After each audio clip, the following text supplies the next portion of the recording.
So anticipating this reply, I was thinking about the concept of the afterlife, and how the reason why it's not problematic to say that the afterlife is infinite is because that seems to be a potential infinite, right? Because it it starts at a certain point and tends towards infinity, but there isn't already an existing kind of infinite set of days or something in heaven, in the afterlife. The problem I see is reconciling that with what you've just said, which is that God exists not kind of infinitely for an infinite amount of time, but outside of time itself. My understanding of the afterlife is somehow being with God, right? And so if the afterlife is being with God in an infinite kind of way, doesn't that mean that the afterlife is a kind of actual infinite? Or is a kind of, rather than a potential infinite? I think what it implies, Alex, rather, is that God is in time. The view that I defend is a rather novel hybrid view, but I think it's the best view, and that is that when God creates time, he enters into time in virtue of his real causal relationship with temporal changing things, and in virtue of his knowledge of tensed facts, like what time it is now.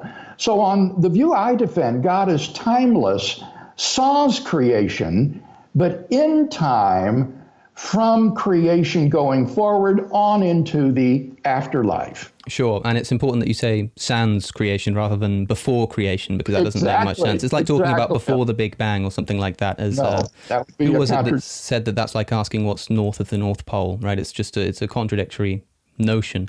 But does that imply that in order to accept all of the assumptions that you're making, or the arguments that you're making, I should say, that although the afterlife is a kind of being with God, it's not being with God in his kind of timeless state. You are still confined to time in the afterlife in some way. So there's still, how would we understand it? Is there still like a part of God that's outside of the afterlife? No, I don't think so. I think God enters into time. He takes on a temporal mode of existence at the creation of the world.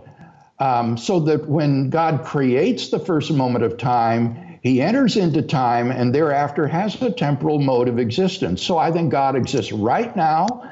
I think that in the incarnation, God entered into human history in the person of Christ, and that in the afterlife, we will enjoy what the Bible calls everlasting life with God and with his son, Jesus Christ. Which implies potential infinity, because everlasting is a kind of ongoing process. So that's right. Does that mean that when we say God is timeless, as I've heard you say a number of times, we kind of mean that he was timeless, a part of him is timeless, but now is a temporal being, something like that?